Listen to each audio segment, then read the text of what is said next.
Hala, Papa Joms, Kalingap Jomar, namomroblema, balisang balisa, at nagpunta sa police station. Ayan ang pag-uusapan natin.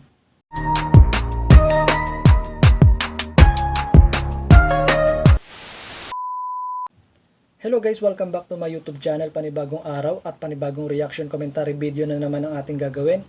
Pero bago tayo magsimula, gusto ko muna kayong batiin ng good morning, good afternoon, good evening kung nasan man kayo mga lokasyon ngayon. Sana sa mabuti kayong kalagayan.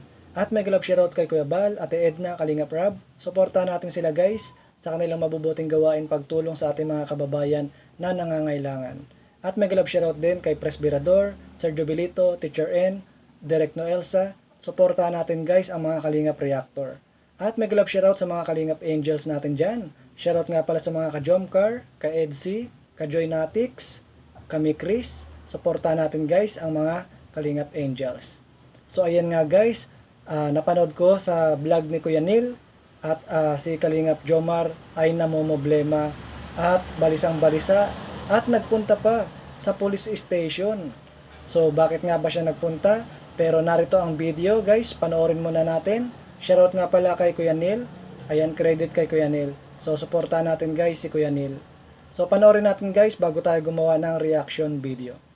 Guys, may problemang malaki si Papa Joms. Papa Joms. Napakalaki ng problema. Legit talagang malaki. Legit na malaki guys. Kasi kanina nakasalubong namin siya parang balisang balisa. And may nahanap. Nawawala daw po kasi ang kanyang card holder, kung saan nandun nakalagay ang kanyang mga mahalagang IDs and cards, ATM cards. Ay nako, maraming problema to. So siguro gagawin natin ngayon, maghahanapan tayo ng ng nawawalang ATM holder or card holder. Dito na pala si Joms, oh.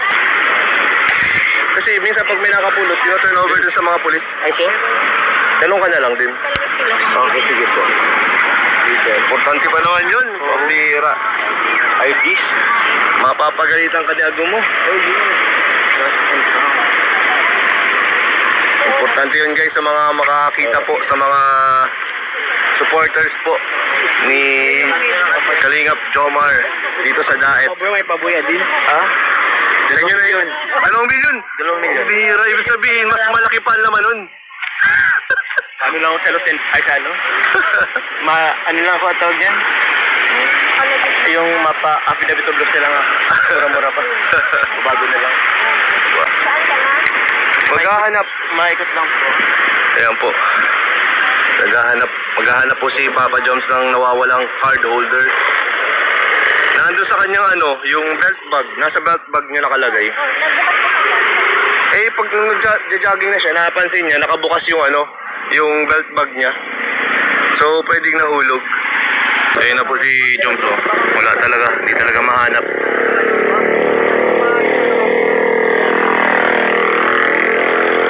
Magtatanong po siya sa police station. Pero sayang yun. Sayang nga. Sayang yung picture Transfer ni ko na muna yung yung laman. Sa ATM ko, bro. Ha? Transfer mo muna. May dalawang itim pa naman akong Ay, grabe. Mag-ano. Ati-ati mo yan natin. Ha? Mapagalitan to ni Agum niya eh. Kaya anong paghanap niya, papagalitan to ni Agum niya eh. Kaya nga, paano kayo magre-report nito? Ay. Hey. Ilang IDs mo? Isa lang naman. Buti nga yung lang naman. Ay, oh. Yung kasi driver's license nga lang. Oo. Madali lang naman yun, bro. Oo, lost and found. Ay, found and lost. Pinabit. Nahanap ko na pa, gumawala. Affidavit of loss. Kaso wala naman yata ngayon. Hindi ngayon. Kaya po, na-stress pa ngayon si Papa Joms guys. Mag-jogging lang sana. Ganda no? Bro, baka nasa inyo lang yun, bro. Ha? Wala, bro. Kasi kasama nun yung AirPods, yung lalagyan. Wala na. Pagtingin ko, nakaganyan na siya. Siguro kakaganan ko.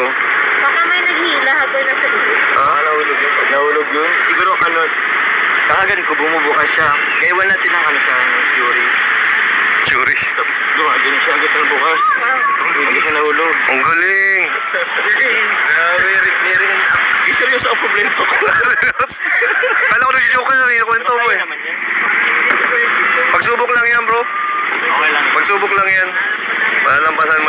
So ayun nga guys, at nawala nga yung gamit ni Papa Joms, yung card holder, at may nilalaman na ATM ID. So importante nga talaga yon. So nireport na ni Kalingap Jomar, at ayun nga sa gagawin niya ay magpapagawa na lang siya ng affidavit of loss.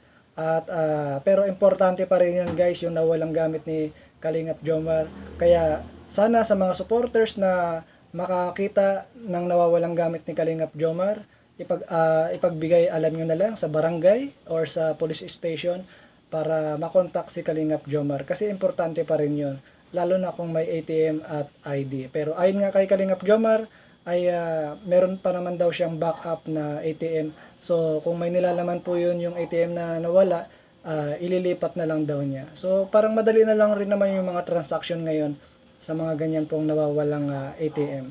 So ang importante ay magawang kaagad ng paraan ni Kalingap Jomar. At sa tingin ko naman, ginagawa niya na kaagad ng paraan kasi importante yun. So ayun nga guys, pagkatapos po ng paghahanap niya at hindi niya nakita, so nagbanding time sila at nagpunta sila sa Jollibee. Ayan.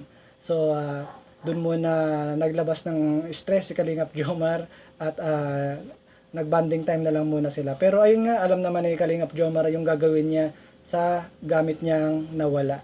So magpapa-affidavit of loss na lang siya. Pero ayun nga guys, na-share ko lang yung naging problema ni Kalingap Jomar.